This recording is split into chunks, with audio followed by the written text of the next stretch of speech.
What if you were judged unworthy in the very empire you built? Welcome to The Hidden Truth in the Boutique, a story that'll flip your world upside down with a reveal so shocking it'll leave you speechless. Picture this.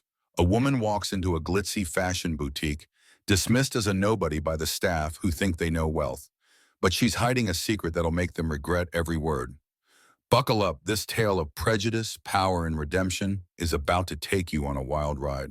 In the heart of a bustling American city, where skyscrapers cast long shadows and the streets thrummed with ambition, the Luxe Haven Boutique stood as a glittering monument to opulence. Its sleek glass facade reflected the urban pulse, while inside the space was a cathedral of high fashion. Marble floors gleamed under soft golden lighting, casting a warm glow on racks of silk dresses, tailored blazers, and handbags displayed like priceless artifacts. Crystal chandeliers dangled from the vaulted ceiling, their prisms scattering light across leather-bound counters and mirrored walls. The air carried a faint whiff of jasmine perfume, mingling with the hushed tones of wealthy patrons who moved with the ease of those accustomed to privilege. Luxe Haven wasn't just a store, it was a lifestyle, a sanctuary for the elite where every purchase was a status symbol and every interaction was curated to scream exclusivity. To shop here was to belong to a rarefied world, one that demanded a certain look, a certain swagger, to even step through the doors. Into this polished universe walked Aisha Carter, a 50-year-old African-American woman whose presence seemed to disrupt the boutique's carefully crafted harmony. Her plain navy coat, slightly frayed at the cuffs, hung loosely over a simple gray sweater and black jeans, and her scuffed sneakers made soft, unassuming scuffs on the marble floor. Her short, salt and pepper hair was tucked behind her ears, and her face, etched with the wisdom of a life hard won, carried a quiet confidence that went unnoticed by the crowd. In her hand, she clutched a worn leather wallet, and a canvas tote bag slung over her shoulder held a notebook, a pen, and a folded flyer for a local youth art program. To the untrained eye, Aisha looked like someone who'd wandered in by mistake, a budget shopper lost in a sea of luxury. But Aisha was no ordinary customer. She was the CEO of Luxe Haven, the visionary who'd built this empire from a single storefront to a global brand. Today, she wasn't here to revel in her success. She was here to test it, to see if her store still embodied the values of quality and respect she'd instilled decades ago. Disguised in her unassuming outfit, Aisha was an undercover investigator in her own domain, and the boutique was about to face its reckoning. Chloe Bennett, a 26-year-old sales associate with a sharp jawline and a sharper attitude, was the first to clock Aisha. Her blonde hair was pulled into a flawless, high ponytail, and her tailored black dress hugged her frame, screaming designer chic. Chloe had worked at Luxe Haven for 2 years, her ambition fueled by dreams of climbing the fashion ladder, and she prided herself on spotting serious customers from a mile away. To her, Aisha was an anomaly, a glitch in the boutique's perfect system. As Aisha paused to admire a ruby-red leather handbag, its price tag hovering in the 5 figures, Chloe's eyes narrowed. The coat, the sneakers, the tote bag, they didn't belong. She adjusted her name tag, muttering something to a colleague, and glided over with a smile that was all teeth and no warmth. "Can I help you, ma'am?" she asked, her voice cool, laced with a condescension that cut like a blade. A few patrons nearby glanced over, their lips curling into subtle smirks, and Chloe's confidence swelled, feeding off their silent approval. Aisha turned, her dark eyes meeting Chloe's with a calm that threw the younger woman off balance. "I'd like to see the new collection," she said, her tone even, carrying a warmth that contrasted with the chill in Chloe's voice.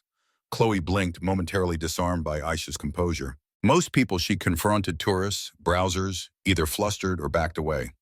But Aisha stood her ground, her gaze steady, and it irritated Chloe. "The new collection?" she repeated, her smile tightening. "Those pieces start at $3,000. You might find something more affordable near the back." Her words were a jab, meant to humiliate, and a soft chuckle rippled through the crowd. Aisha's hand paused on the handbag, her fingers brushing the smooth leather, but her expression remained serene. "I'm interested in the premium line," she said, pointing to a glass case displaying a sleek black clutch, the store's most expensive item, priced at $12,000. "Could you show me that one?" Chloe's smirk widened, her ego bristling at what she saw as defiance. That's a very exclusive piece, she said, her voice dripping with sarcasm. It's not for everyone. She didn't move to unlock the case, her stance a silent challenge, daring Aisha to prove she belonged. The crowd's whispers grew louder, and Aisha felt the weight of their judgment, but she refused to flinch. Lauren Pierce, the store manager, caught the exchange from behind a mirrored counter. At 40, Lauren was a seasoned professional, her auburn hair swept into an elegant updo, her tailored blazer projecting an air of quiet authority. She'd climbed the ranks at Luxe Haven through ruthless efficiency, and she saw Aisha as a disruption to her store's pristine image. She glided over, her heels clicking like a metronome, and fixed Aisha with a smile that was polished but cold. "Is there a problem, Chloe?" she asked, her eyes flicking over Aisha's coat with thinly veiled disdain. Chloe straightened, eager to impress. "Just making sure she's not wasting our time, Ms. Pierce. She's asking for the premium line." Aisha's jaw tightened, but her voice remained steady. "I'm here to buy," she said, her tone measured. "I'd like to see the clutch in the case." Lauren's smile faltered, replaced by a look of incredulity. "The clutch?" she repeated, her voice laced with mockery. "That's a limited edition piece, reserved for our VIP clients. Perhaps you'd be more comfortable with our clearance items." Her words were a slap meant to put Aisha in her place, and the crowd's murmurs grew, some nodding in approval. Tara, a 22-year-old cashier restocking a display of silk scarves, watched the scene unfold with growing unease. Her curly hair was tucked under a headscarf, and her nervous demeanor made her nearly invisible to the boutique's elite. But her heart raced as she saw Aisha's treatment. Tara had grown up in a working-class neighborhood, and she knew what it felt like to be dismissed. Ms. Pierce," she ventured, her voice barely audible. "Maybe we could show her the clutch?" Lauren's head snapped toward her, eyes narrowing. "Tara, stay out of this. Go check the register." Tara bit her lip, retreating, but her gaze lingered on Aisha, apologetic. The confrontation drew the attention of Mr. and Mrs. Hargrove, a wealthy couple in their 60s, who were regular patrons of Luxe Haven. Mrs. Hargrove, her neck adorned with a diamond choker, leaned toward her husband, her voice carrying just enough to be heard. "She looks like she's here to browse, not buy," she whispered. Mr. Hargrove, his gray suit immaculate, chuckled, nodding in agreement. Their words were a spark, igniting whispers among the other patrons, and Chloe seized the moment to escalate. "Ma'am, I'm going to need you to step away from the case," she said, her hand resting on her hip as if it were a weapon. "You're making people uncomfortable." The crowd's approval was palpable, their smugness a heavy weight, but Aisha refused to bend. "Uncomfortable?" she repeated, her voice sharp but controlled. "I'm a customer, just like anyone else. Your job is to assist, not judge." Chloe's face reddened, her ego bruised by Aisha's defiance. "Don't tell me how to do my job," she snapped, stepping closer, her voice loud enough to draw every eye in the boutique. "People like you come in here to look, not buy. I know your type." The word type hung heavy, laced with prejudice, and a gasp rippled through the crowd. Tara's hands clenched, her instinct to intervene warring with her fear of Lauren's wrath. Lauren, sensing the situation spiraling, stepped in, her smile now a thin veneer of control. "Let's keep this civil," she said, addressing Aisha as if she were a child. "If you're serious about purchasing, you'll need to show some credentials. We don't just let anyone handle our exclusive items." Her words were a challenge, meant to expose Aisha as a fraud, and the Hargroves nodded approvingly. Miss Hargrove whispered, "She's probably scamming them." And the crowd's murmurs grew louder, their judgment a palpable force. Aisha's patience was fraying, but she refused to let their prejudice win. "I'd like your employee ID, Miss Bennett," she said, her voice cutting through the noise like a blade. Chloe froze, her bravado faltering. "What?" she stammered, caught off guard. "And yours, Miss Pierce," Aisha added, her gaze locking onto Lauren's. The manager's smile vanished, replaced by a flicker of unease. "This is ridiculous," Lauren said, but her voice lacked conviction. Chloe, recovering, scoffed. "You don't get to make demands here. Leave, or I'm calling security." The boutique was now a theater, every patron a spectator in this unfolding drama. Tara, still hovering near the scarves, felt a surge of courage. "She's not doing anything wrong," she blurted, her voice shaking but clear. Lauren's head whipped toward her, eyes blazing. Tara, one more word, and you're fired. Tara's face fell, but her outburst had shifted the room's energy, drawing sympathetic glances from a few patrons who'd begun to question the fairness of the scene. Aisha, unmoved by the threats, reached into her tote bag and pulled out an old scuffed flip phone, a relic that drew snickers from the Hargroves. "What's she gonna do, call her lawyer?" Mr. Hargrove muttered, and the crowd tittered. But Aisha's focus was unbreakable. She dialed a number, her movements deliberate, and spoke in a voice that carried an authority no one expected. "David, it's Aisha. I'm at Luxe Haven. I need you here now." She hung up, her eyes never leaving Chloe's, and the boutique fell silent, the air thick with anticipation. Lauren laughed, a brittle sound that betrayed her nerves. "Who's David? Your imaginary friend?" Chloe, emboldened, stepped closer, her hand now gripping her hip. "You've got 5 seconds to walk out, or I'm escorting you myself." The Hargroves nodded, their smugness intact, but Tara's eyes were wide, sensing something extraordinary was about to unfold. Mrs. Hargrove whispered, "She's bluffing," but her husband's smirk faltered, a flicker of doubt creeping in. Aisha stood her ground, her plain coat suddenly seeming less ordinary, her presence radiating a quiet power that unnerved the room. "I'm not going anywhere," she said, her voice low but resonant, like a storm gathering on the horizon. The boutique's chandeliers seemed to dim, the marble floors less imposing, as every eye locked onto this unassuming woman who refused to be cowed. Who was Aisha Carter, and who had she called? The answer was moments away, and it would change everything. The stage was set, the curtain rising on a revelation that would leave Luxe Haven and everyone in it forever altered. The Luxe Haven Boutique was a pressure cooker, its marble floors and crystal chandeliers now a stage for a showdown that had every patron holding their breath. Aisha Carter stood at the center, her plain navy coat and scuffed sneakers a stark contrast to the opulence around her, yet her calm radiated a power that made the air crackle with anticipation. Chloe Bennett, the young sales associate, gripped her name tag, her blonde ponytail swaying as her confidence crumbled, her earlier smirk replaced by a flicker of panic. Lauren Pierce, the manager, stood rigid, her tailored blazer no shield against the growing unease in her sharp eyes.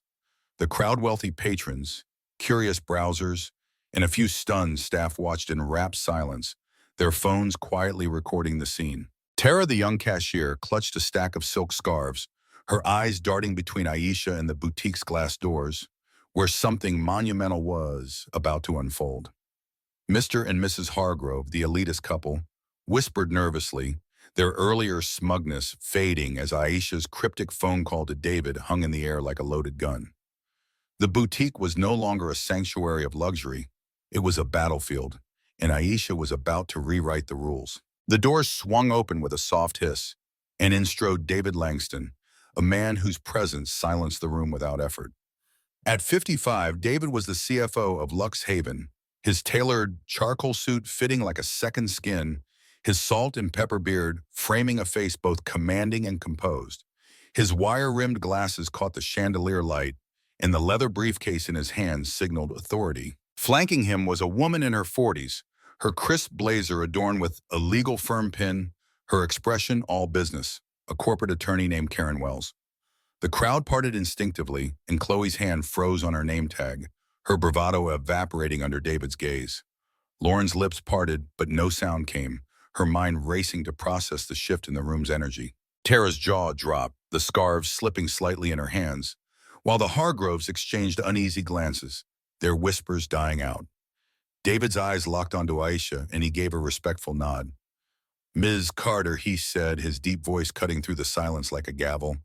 "I came as soon as I could. What's the situation?" The boutique froze, the air thick with the weight of his words, and the name Ms. Carter landed like a bombshell. "Z's. Carter?" Chloe stammered, her voice barely a whisper, her manicured nails digging into her palm. Who are you?" Aisha's gaze was steel, her earlier calm now edged with a quiet fury that made the room feel smaller. "Aisha Carter," she said, her voice steady, carrying the weight of decades spent building an empire. "CEO of Luxe Haven. I came to test my store's service, but I've been treated like I don't belong." The revelation hit like a shockwave, and the boutique erupted in gasps.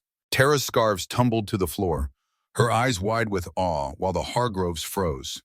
Mrs. Hargrove's diamond choker suddenly seeming garish against her flushed cheeks. Mr. Hargrove's smirk was gone, replaced by a look of dawning shame.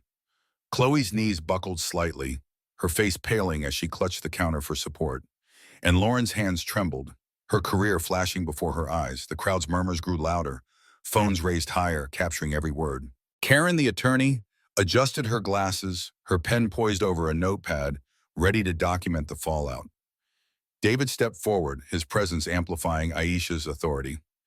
"You're Chloe Bennett, employee ID 5281, correct?" he asked, his tone calm but cutting. Chloe nodded, speechless, her earlier arrogance shattered. "And you, Miss Pierce," he continued, turning to Lauren, "store manager. Care to explain why the CEO of this company was accused of being unable to afford our merchandise?" Lauren opened her mouth, then closed it, her mind scrambling for an excuse. We we didn't know," she said, her voice thin and defensive. "She didn't look like—" David raised a hand, silencing her.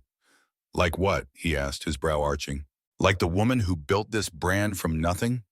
Like the CEO who's made Luxe Haven a global name?"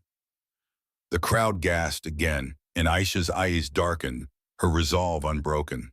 Aisha stepped forward, her plain coat now a symbol of her unyielding strength. "I didn't come here to buy a handbag," she said, her voice rising, addressing the entire boutique.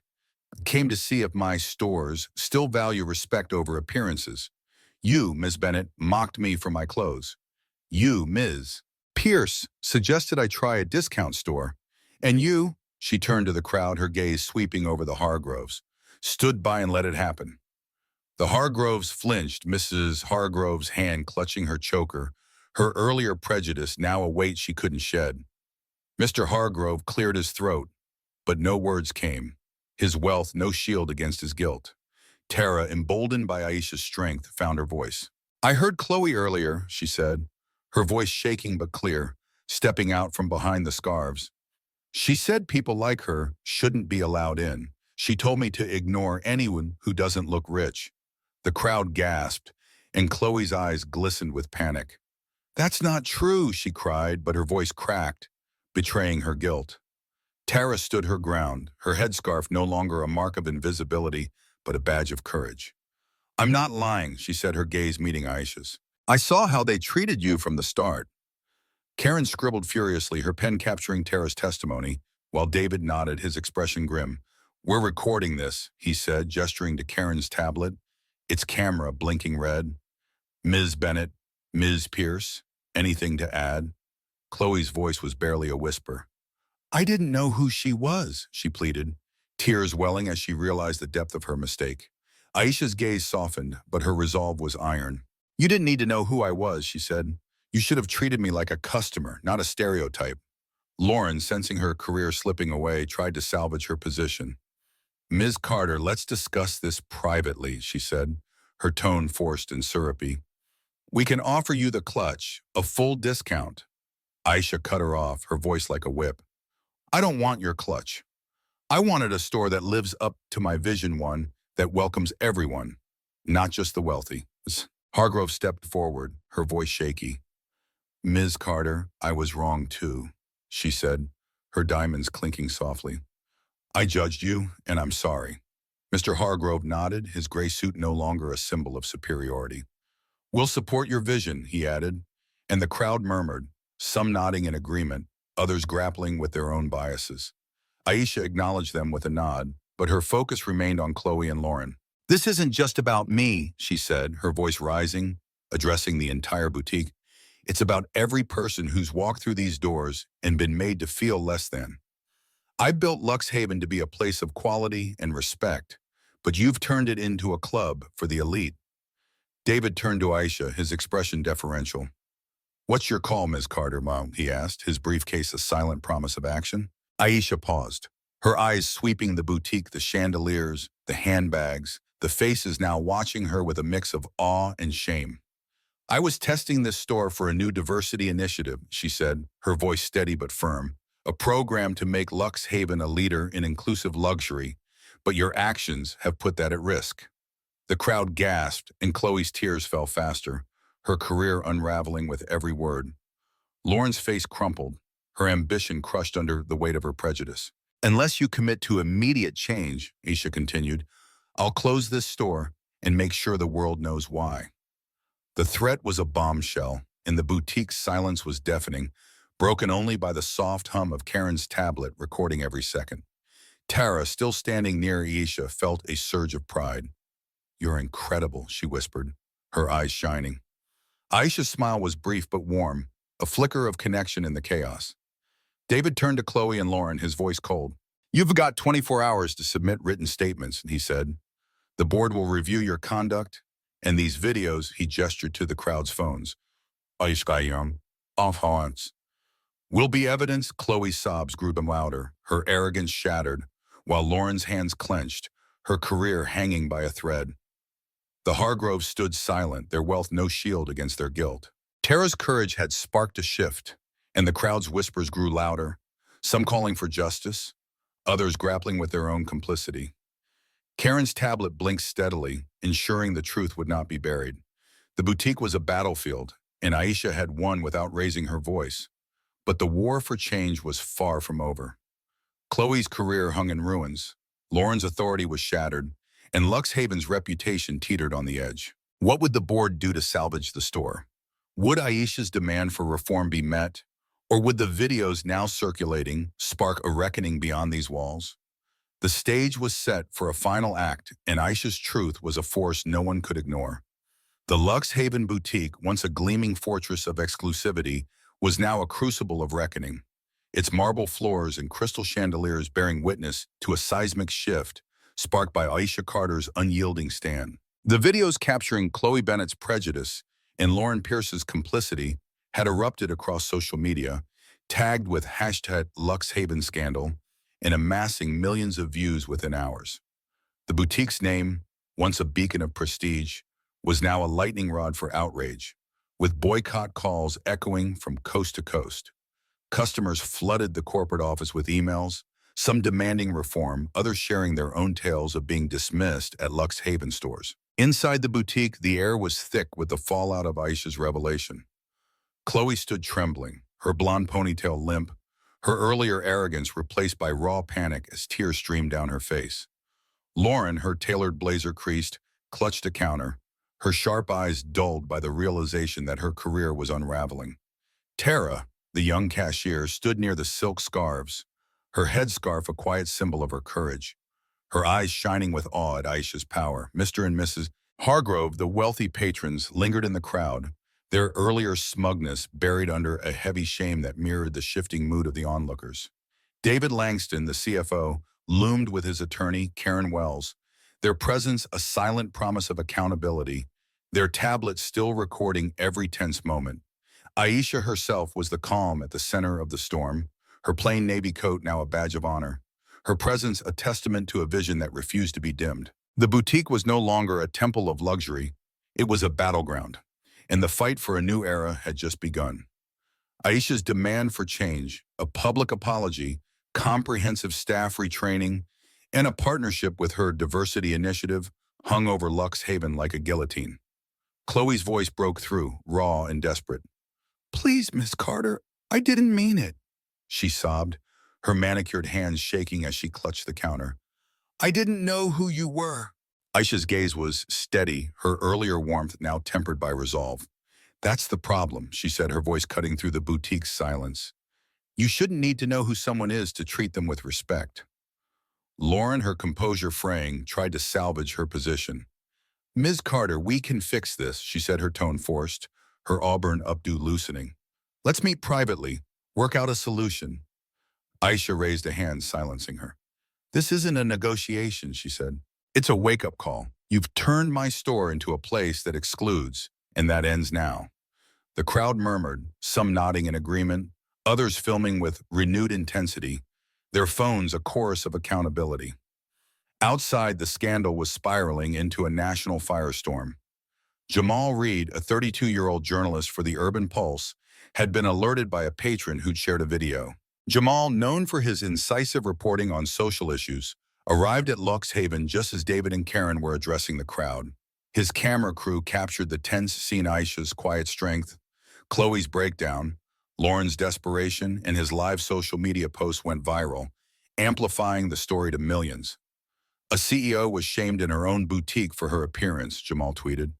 Now she's fighting for change. Will Luxe Haven listen? The hashtag respect, not riches trended within hours, and comments poured in, some praising Aisha's courage, others recounting their own experiences of prejudice in luxury retail. The pressure on Luxe Haven's corporate office was relentless, with activists, influencers, and even rival brands calling for a reckoning. Inside, David turned to Aisha, his wire-rimmed glasses catching the chandelier light. The board's been notified, he said, his voice calm but firm. They'll see these videos and they'll hear your terms. What's your next move? Aisha paused, her eyes sweeping the boutique, the handbag, the mirrors, the faces now watching her with a mix of awe and guilt. I want Luxe Haven to lead by example, she said, her voice rising, addressing the crowd as much as David. I built this company to celebrate quality and respect, not to gatekeep luxury. If this store can't embody that, it doesn't deserve to exist. The crowd gasped, and Chloe's sobs grew louder, her career in tatters. Lauren's hands clenched, her ambition crushed under the weight of her prejudice. Tara, inspired by Aisha's strength, spoke up again. Ms. Carter's right, she said, her voice steadier now. I've seen Chloe and others dismiss customers who don't look wealthy. It's not just today, it's how this store runs. The revelation drew gasps, and Lauren's face crumpled, her authority shattered. Karen, the attorney, scribbled notes, her tablet's red light blinking as it recorded Tara's testimony. This will be part of the board's review, she said, her voice clipped. Ms. Bennett, Ms. Pierce, you'll need to submit written statements by tomorrow. Chloe's voice was barely a whisper. I'm sorry, she pleaded, tears falling freely. I was just following protocol. Aisha's gaze darkened, her resolve unshaken. Your protocol is prejudice, she said.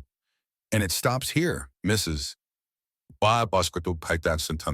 Hargrove stepped bottom forward, her diamond choker clinking softly. Miss Carter, I was wrong too, she said, her voice trembling. I judged you and I'm sorry. Mr. Hargrove nodded, his gray suit no longer a symbol of superiority. We'll support your initiative, he added, and the crowd murmured, some whispering apologies, others grappling with their own biases. The next day, Luxe Haven's corporate office, housed in a glass tower overlooking the city, was in turmoil. The board, led by CEO Eleanor Vance, held an emergency meeting as the scandal dominated headlines. Jamal's article, The Hidden Truth Behind Luxe Haven's Prejudice, was picked up by major outlets, and protests gathered outside the boutique demanding reform. Eleanor, a shrewd executive in her 60s, knew the stakes. Ignoring Aisha's demands would destroy Luxe Haven's brand, but complying meant admitting fault, a bitter pill for a company built on perfection. She reached out to Aisha, offering a partnership with her diversity initiative, a public apology, and a $1 million donation to her youth art program. Aisha, ever strategic, accepted but with conditions. Tara's promotion to a leadership training program, full staff retraining, and a commitment to inclusive hiring. Eleanor agreed, knowing the alternative was corporate suicide. Chloe was fired within days, her tearful apologies drowned out by public outrage. She faced a civil lawsuit for defamation, filed by Aisha's legal team, who argued her actions tarnished Luxe Haven's reputation. Lauren was demoted to a back-office role, her dreams of corporate stardom crushed, and required to perform 200 hours of community service at Aisha's charity, a humbling assignment she accepted with gritted teeth. Tara, however, was the beacon of hope. Aisha, impressed by her courage, offered her a scholarship to a fashion design program and a mentorship role at her charity. Tara's eyes shone with gratitude, her future now brighter than she'd ever imagined. Aisha redirected her diversity initiative to a rival venue, a community-focused cultural center that embraced her vision. The launch event was a triumph, drawing thousands, including Jamal, who covered it live, and the Hargroves, who donated generously, their earlier prejudice replaced by admiration. The initiative unveiled a nationwide campaign for inclusive luxury, with Luxe Haven as its flagship partner. Its stores now models of respect and accessibility. The event raised $3 million, cementing Aisha's legacy as a trailblazer who transformed an industry. In a surprising twist, Chloe appeared at the event, her designer dress replaced by a plain sweater, her face raw with remorse. She approached Aisha, her voice low. "Ms. Carter, I was wrong," she said. "I want to make this right. Can I volunteer at your charity?" Aisha studied her, her gaze piercing but not unkind. "I shouldn't speak louder than apologies," she said. "Prove you've changed." Chloe nodded, a flicker of hope in her eyes, and Aisha allowed her to join, knowing redemption was possible but not guaranteed. Luxe Haven emerged transformed, with new policies ensuring every customer was treated equally. Tara's promotion inspired other young employees, and the boutique's sales rebounded as it embraced a broader clientele, its once exclusive aura now tempered by humility. Jamal's follow-up article, How Aisha Carter Redefined Luxury, sparked a national conversation about prejudice in retail, with other brands adopting similar reforms. The hashtag #RespectNotRiches became a rallying cry, and Aisha's story inspired countless others to challenge injustice. Aisha continued her work, mentoring Tara and others, her plain coat a symbol of her unyielding integrity. She became a quiet legend, a woman who'd faced prejudice with grace and turned it into progress. Her legacy was not in the handbags she sold, but in the lives she uplifted, the system she changed, and the truth she refused to let die. Luxe Haven was no longer a gatekeeper of wealth. It was a testament to the power of one woman's vision. Have you ever been judged for how you looked? Share your story in the comments and let's inspire each other. Hit that subscribe button for more epic tales that'll change how you see the world. This is PA Storytime, and we're just getting started.